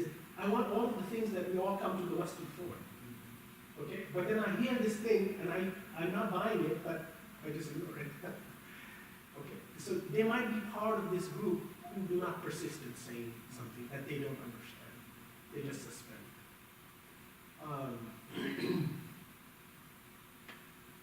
So again, something for you to think about if you engage with them. Now, most of our engagements are not at this level, right? I mean, and this is one of the sort of weaknesses of interfaith conversations. We never get to the meat of the matter. We do the sort of the kumbaya thing, and we're all brethren and we're all brother. Yeah, well, absolutely we are. And that there is a place and a time and an importance of doing that, right? To build community. And then there's a time and place to have these more difficult conversations. But again, this takes more effort to really engage with. And then Allah continues, why do they not turn to God and ask His forgiveness when God is most forgiving, most merciful? And so, We're going over these ayats. yes. Are people generally silent? Are they No, asking they're questions? heavily engaged. Are they? This deck is designed to be taught in 2 classes. I see. Usually it takes me 3 classes to finish. I see. Because they're just constantly engaged. What does that mean? This? You know, I know this. I mean, especially if they're familiar with the Apocrypha, they're all over these verses, right? But that's not always the case. There might be. I mean, I've probably taught this course at churches probably 50 plus times. Yeah. Maybe a 10th of those, 5 or 6 of those classes, you had an Apocrypha, a person familiar or an expert in the Apocrypha in the audience. Are people offended? Are people? Normally they're engaged. I haven't found people becoming offended. Part of the reason I think is because these are adult classes, adult education classes. Because the attendees of a Christian adult education, they are highly engaged in learning, right? They're highly engaged, they want to know, right? So they have that, I guess, the American discipline to just be good students and engage in what somebody is saying. And we can take advantage of that openness, right? I often ask, would you be willing to have a Catholic priest come, sit in this chair and tell us why the Bible is true and why Jesus is the Son of God? Would you entertain that? Most Muslims that I ask, they say, no, it's a waste of time. Right? But think about what the Christians will do when they invite somebody like me to teach about this. I'm curious. Right? And then to engage in 10 weeks. I'm thankful that Allah creates these opportunities, because why would you engage in a 10-week course on Christianity? You're sitting here. Even when I preach, It's not over there. Your preach is not over there.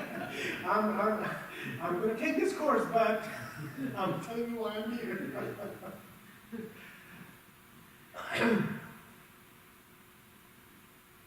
Okay. This is another sequence in this. People who do not go to excess in religion, do not say anything about God except the truth. The Messiah, Jesus, Son of Mary, was nothing more than a messenger of God. His word directed to Mary, a spirit from him. So believe in God and His messenger, and do not speak of Trinity. Stop this, that is better for you. God is the only one God. He is far above having a son. Everything in the heavens and the earth belongs to Him, and He is the best one to trust.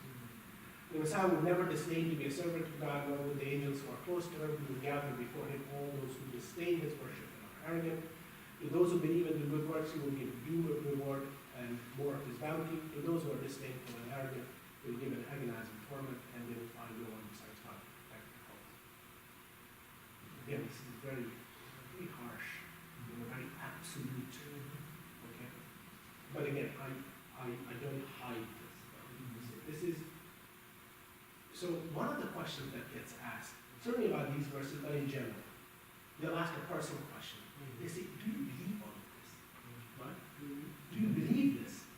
Because part of the way I'm teaching, I'm telling them, this is what Muslim scholars, this is what Muslim lay people believe. I'm not telling them I believe this. But then they ask me, do you believe it? And I said, yeah. So when I'm finished with the story of Buraq, they said, do you believe Buraq? I said, yeah.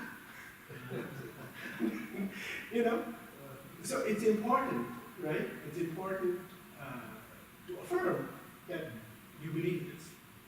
But I think the key when you're teaching, I think, in this type of a setting, is to not not present to them what is the facts. Educate them what is the fact. If you, and this is sort of a conflicting thing, I'll be very sort of transparent with you. If I'm teaching this, what do you think is my intention to teach them?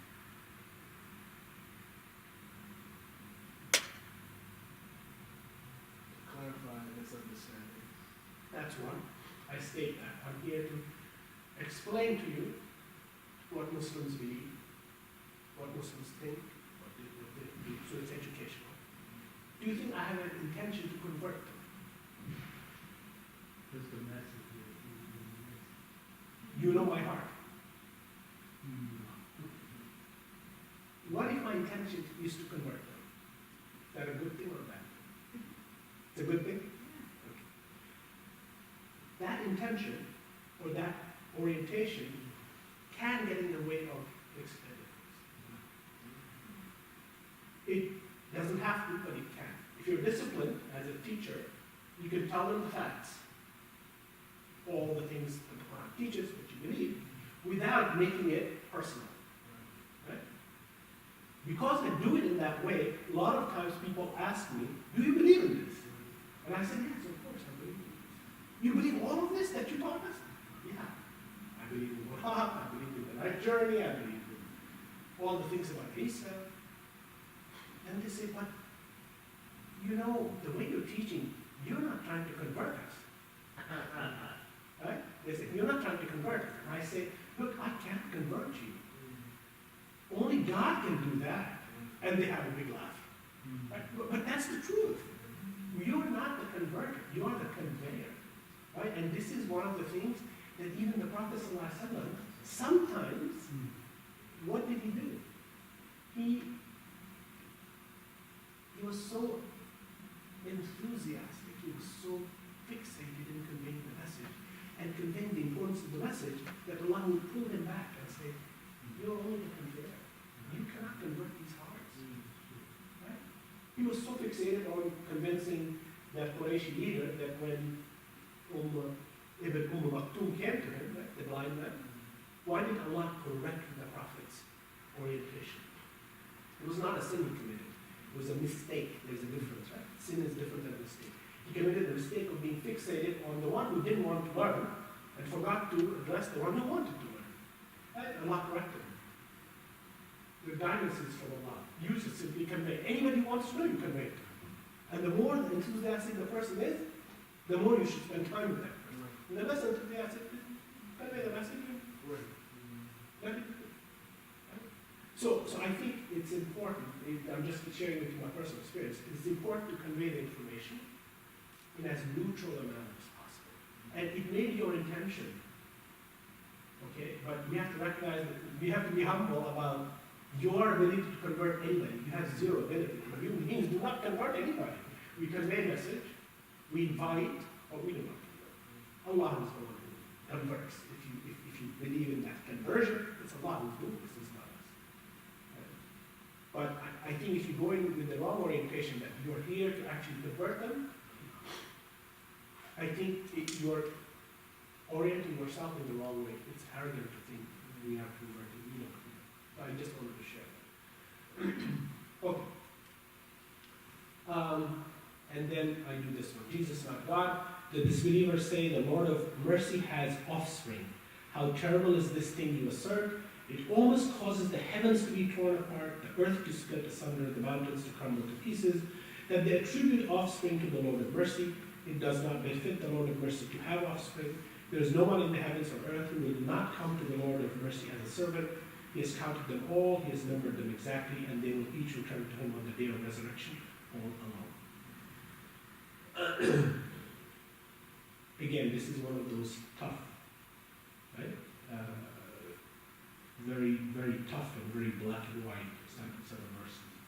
That to assert that he has a son is to cause the mountains to split and crumble. And the imagery is very powerful. And I think in churches you will find often again people who have sort of let go of aqidah, right? They're there for community, they're there for good deeds. Okay, for them, these become very powerful because now their inner fitra is being sort of prodded, right? Because they have left it. Their fitras have sort of mentally blocked themselves against the odd teachings or the sort of wrong, shirky-based teachings of the churches. But when they hear these, for them it's like their fitra is sort of coming alive again, right? Just given the nature of the community of Christian brethren we interact with, there's so much opportunity just to invite them. How do you respond to people who say, well, aren't we all children of God? Yes, we are. How- Could you ask a more detailed question? Yes, we are. And So- then what? They say, well, it says that God has no offspring. So then the answer is obviously the children of God is a metaphorical statement and not a physical statement. That we are all children of God. In fact, I remember there's a hadith in which the Prophet says something to this effect, that we are all the aila, the family of God. Right? Allah uses this phrase. Now, we are the family of God. I said this in a hadith, in a khutbah once. Oh my God, I got a huge reaction from one of the people in the audience. He said, you said shirk. He went crazy. And I said, this is a hadith. It's an ahad hadith, but it is a hadith. And then there were some other people who calmed the brother down and said, oh, this is a hadith. Because I didn't identify explicitly that this was said by the Prophet, so he thought I was just making it up. So yeah, these are metaphorical statements, right? And not literal statements. And that's one of the things, of course, in tafsir methodology, the scholars were so precise in defining, metaphorical verses non-metaphorical verses, haqiqi versus majazi.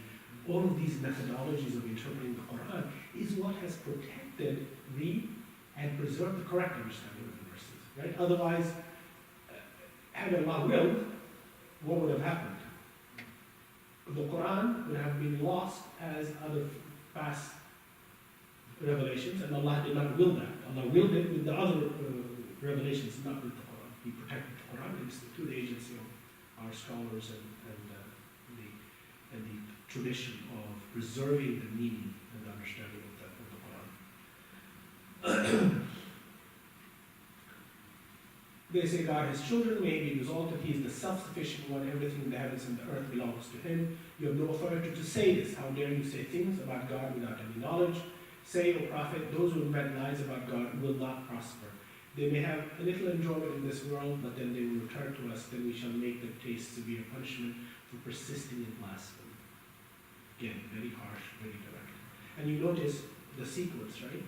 I began with the gentlest person, and slowly, because again, you give time, this is probably the second week that we have come to these verses, because you spent a whole week in that whole first class on Surah Maryam, and the conversation with Allah subhanahu wa ta'ala and Isa, that is in Surah Al-Ma'idah from verse 110 to 119. So this is in the second class. Okay, so then we summarize. Inshallah, Maghrib is coming soon. Yeah, Maghrib is in 5 more minutes, huh? Yes, 7:15-ish. 7:15. So inshallah, I'll wrap up in the next 7-8 minutes. So then I summarize Muslim view of Jesus' teachings, the gospel, early Christians' notions of divine unity. What I do here is I go briefly over the Unitarian personalities of the early church history. Okay. And these ideas of the Pauline, the Nicene developments or codification. So let me just give a brief thing about St. Paul. Paul was a Jewish person, right? He was a contemporary of Isa alayhi salam, and he persecuted Christians. Okay, severely persecuted Christians, both while during the time of Isa and after Isa. Paul claims that after the passing of Isa, okay, they say death, we say departure, or lifting up. He claimed that he saw Isa in the sky, telling him to follow him, and telling him things about himself. His claim was, I saw Isa and Isa told me I am the Son of God. Now, Ruqayya Waris Maqsood, she analyzes this and she says that she attributes what is an interesting phrase. She attributes jealousy to St. Paul, to Paul. Because this is a word that Allah uses. Remember we looked at that verse last time when Allah says that a people left a correct understanding of the very revelation they were given out of jealousy. And Ruqayya Waris Maqsood uses that verse to explain the behavior of Paul. That he was very jealous of the disciples of Isa, of their popularity and their ability to draw crowds to listen to what Jesus preached. And he wanted to do the same thing. So anyway, you can read the mysteries of Jesus to sort of get more detail. But St. Paul is the one who sort of invented this story around Isa being the Son of God. Okay. Then, in terms of codification, 325 AD, the church, the Catholic Church, gathers together a whole bunch of bishops. The Catholic Church has become pretty stable by now. But they still have this argument about the nature of Jesus. And this conference, 325 AD, called the Council of Nicaea, is to determine, first of all, the question around the nature of Jesus, his divinity or otherwise, and then also the question about which books should become the canonical version and which books we should consider as false, as mawdu, like in our terminology, right? As false narratives. So that council first establishes the current 66 books, and there were two bishops who were sort of opposed to each other. Arius was one, and Athanasius. And these were the representatives of the two positions. Arius was the one who said, no, Jesus is not divine. And Athanasius was the one who insisted he's divine, and these were the two who were representatives. And this council was called to order by Constantine, Emperor Constantine. Right? And all he was interested in was to remove the fitna of this, the fitna that had arisen within the Christian communities at this point in time about the nature of Jesus. There was big arguments and fights over the nature of Jesus, with Arius being one of many bishops who considered Jesus not to be the Son of God, not to be divine. And Athanasius and people like him considered him to be divine. Well, in that council, the story is that Arius was a very eloquent presenter of the facts, and Athanasius was not as eloquent. And then Athanasius apparently, again, these are the narratives from Christian church history, decided he needed to poison Arius and just get rid of him in the council. And Arius was told this, he was made aware of this, and he decided to leave the council one evening and just disappear. Arius, where did he end up? He ended up in Carthage, which is the city of Tripoli in modern-day Tunisia, I think. Okay? And he established his church there. And the Christians who descended from that period, this is 325 AD, about how many years? 240, 235 years before the arrival of the Prophet ﷺ in North Africa, right? In Carthage, which is Tripoli of today. And if you look at Muslim expansion, Arab expansion into North Africa, that church that was thriving, when Muslims came, what happened to that church? They basically, within a period of 2 decades, all became Muslim. This is the history of the church that descended from Arius. Right? Because they basically were awaiting the Messiah. Who is the Messiah? This is it. Not Messiah Isa, but but the final prophet, sallallahu alaihi wasallam. So when the Arabs came and they announced to them the arrival of Muhammad sallallahu alaihi wasallam, they recognized in the teachings and in the Quran that this is the final prophet, and they basically all converted. It took some time, but within 2 decades, according to Muslim historians. So that church disappeared. It's no longer there. That's the Church of Arius as he established. So again, I'm sharing that with you. I mentioned briefly some of these things, and I just give them references to books. Not books written by Muslims, books written by Christians, if they want to pursue further inquiry into these ideas. Okay? And then, we talk about St. Paul, universalism versus heresy, some of these other texts, the Apocrypha, Gospel of Barnabas, Gospel of Mary Magdalene, Shepherd of Hermas, all of these different texts. I mentioned that obviously we don't go over these. There's obviously no context to go over these texts, but I just mentioned it to them. And then, I just mentioned to you some of the politics between Arius and Alexander, not Athanasius. Athanasius was another one, but Alexander was the spokesperson. Constantina, the sister of Constantine, opposed the persecution of European Unitarian Christians. It's a very interesting. Constantina says that at his deathbed, Constantine becomes a Unitarian, according to Constantina, because she was one who supported Arius, right? Whereas her brother, who was the emperor, he didn't really care about this matter. For him, it was simply a matter of getting everybody unified on one idea, so that he could then move on with the business of building empire. Okay, there was too much distraction within his empire about who is Jesus, who's not Jesus. He just wanted to get that solved. Then I mentioned some Unitarian personalities over the years, and of course Joseph Priestley is a very famous Unitarian who believed in Jesus as a teacher, not as a prophet, not as a son of God, who is the founder of the Unitarian Church in the United States.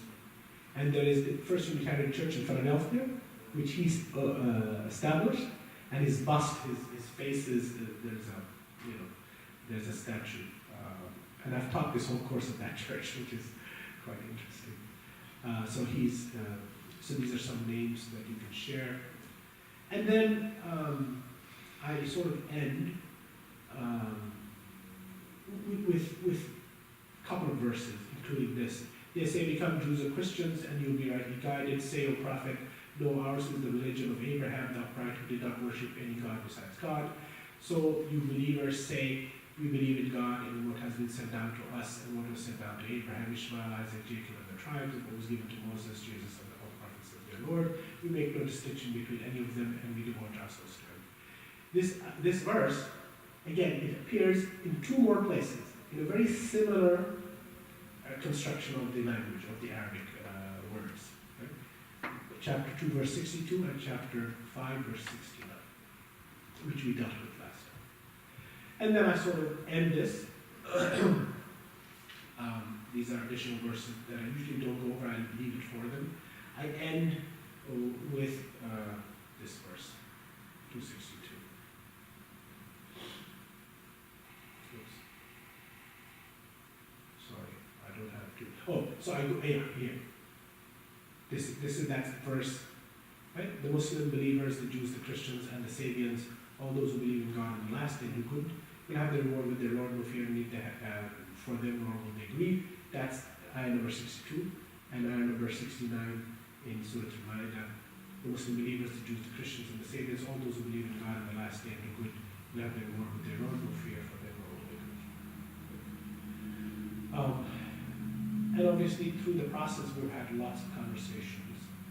And I think going over this deck with the Christian neighbors and friends just gives them a good insight into what Muslims believe about Isa and why they believe what they believe about Isa. Because they have dealt directly with the text. the advantage of showing the text rather than telling them what Muslims believe is that they can engage. If you just tell them, this is what Muslims believe, here it is, we're done, bye-bye. They have nothing to sort of argue about or get their heads around. I don't do that, right? I tell them, here's what the verse of the Quran says, and here's how Muslims have understood this verse. And then I let it be for them, so that they have the space to engage and think, what should they think about these verses? You always have to give them that space to engage. أقول قولي هذا وأستغفر الله لكم. جزاكم الله خير. Thank you very much. Knowledge. He teaches all day, he drives here.